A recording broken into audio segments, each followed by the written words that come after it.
Welcome back, Visions fans. Ready Player Will here. Today we're doing a small equipment comparison between the Black Garb item that came out this week compared to the Winter Clothes item that was in the raid a couple weeks ago. A few of you may think, wait a minute, didn't we just have a raid of evasion-oriented gear? And the answer is yes, we did. So I think it's kind of important to just highlight some of the differences between the two, when one might be more applicable than the other, and really just get a high-level analysis of both. So jumping into things, looking at the Black Garb in particular first, it is a very, very high-level piece of evade gear, where definitely a little more limited on the equipable jobs than what the Winter Clothes do, and we'll get into more of that soon. But long story short, one thing that I do like about this, there's a 15% extra critical evasion here, where even if you do happen to get hit by something, it gives you an increased chance to not take as much critical damage, which obviously maybe is the difference between getting one shot or taking an extra hit, dying in 2 turns instead. That is quite a critical difference, pun intended, at different parts of the battle. The biggest thing that differentiates us, though, is the 20% defense penetration. And for those of you that want a reminder on how that works, it essentially is what percent of an enemy's defense that you will ignore when you attack them. So if someone has, again, hypothetically, 100 defense, and you have 20% defense penetration, when you attack them, it's as if they only had 80 defense instead of the 100, which means there's really diminishing returns on people that have lower amounts of defense. So if someone only has 10 defense, 20% penetration means it really as if they had 8 defense. Well, difference between 8 and 10 defense really isn't all that material in the broad scheme of the game. So when you think about defense penetration, it really is primarily for the sake of tank busting. It's obviously a DPS increase for whoever you attack, but really more for those material higher level amounts of defense, which you primarily see on tanks. There is a really interesting build here, the shield build, which gives you 17 defense as well, which I think is a definite alternative if you're making a second one of these, but we'll talk about that more in a second. The Winter Clothes here, definitely more of the heavier on the evasion, where slightly higher evade number of 29 as opposed to the 21 that the Black Garb has, and then really is more oriented for the light resistance of the 10%, where as we are in this meta currently of very strong light units, this is a different kind of resistance to mitigate the damage that you're getting from them. So for the same reason as the critical evasion, hopefully not get one shot, but maybe take 2 to 3 hits, because again, primarily these equipment items will be on your DPS, which will have lower health pools overall. When we're talking about the equipable jobs, definitely way more access across the board, so you will have more units that can use these. So overall, a little more versatile in where you would put it, but maybe a little bit more niche in the upside of the effect that you get from it, other than just a little bit of a higher evasion rate. So when you look at the two of them, the ultimate takeaway is that the Black Garb is 8% less evasive than the Winter Clothes.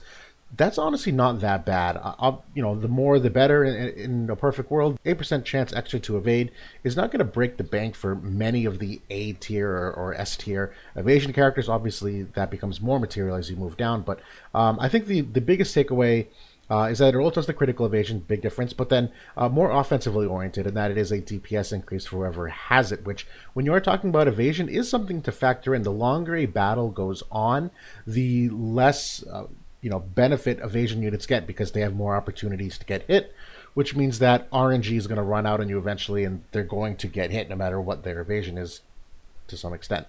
So the faster you can chunk down a tank to kill him and start attacking the other units is a net benefit for evasion units to finish a fight quickly. And I do think that in a second build, if you're building your very first Black Garb, definitely go for the dodge. I would highly recommend that. But I think the shield item is a legitimate second option here, where there are some evasion units that still are innately evasive enough that they're not going to take a massive penalty of going from the evasion to the shield build, where you will still get 15% evasion on the shield build. I'm really thinking of someone like Unkillable Zazan, where he is such heads and tails above the other evade units in terms of his percentage that he can absorb the loss of evasion between these two builds and still get some really good bulk in adding the defense to him overall. When I talk about my favorite candidates here, so this list here on the left is the current UR units and a couple MRX units of what their evasion innately is, with a 35% luck, and I have that there because you really need the luck in order to make them evasive in the first place. And you can see exactly what I was talking about here with Zazan being 116%, that if you sacrifice the 16% on him, and again, go from evasion, the dodge build, to the shield build, you're essentially taking 16% less evasion. Well, take him down 16% to 100, and he's basically as evasive as, Lara Croft, just a smidge under Elena. That's still pretty darn evasive, so you aren't getting a massive loss overall.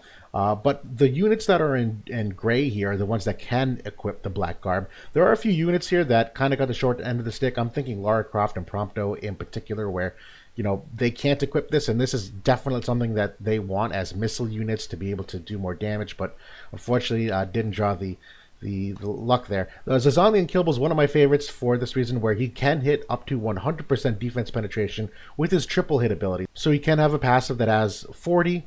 This item will give him 60, and then when he uses that triple hit, it will get him 100. And that might be overkill between 100 and 90. Probably is, but again, when you're talking about tank busting, that is a significant DPS increase potentially. That when you consider that he's going to use other abilities than his triple hit, that 60% defense penetration is still really big for being able to tank bust. And the same logic applies to these next two, where Frederica and 2B will both hit 60% defense penetration with this item.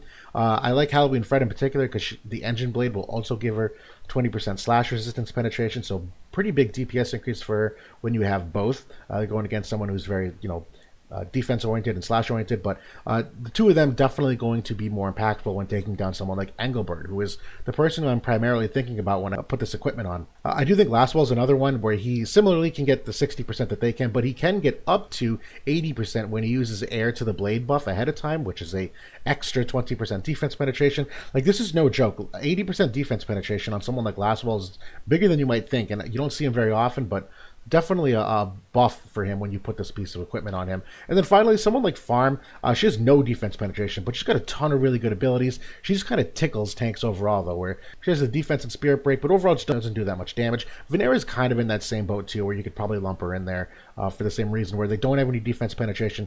This is obviously a damage buff for them, but I have Farm here in particular because I think she's got some upside that unfortunately just isn't usable currently because of how strong some of the tanks are and how little damage she does overall to them, even with her defense and spirit breaks. So that being said, that's the nutshell of the comparison between the two. Hopefully this was insightful.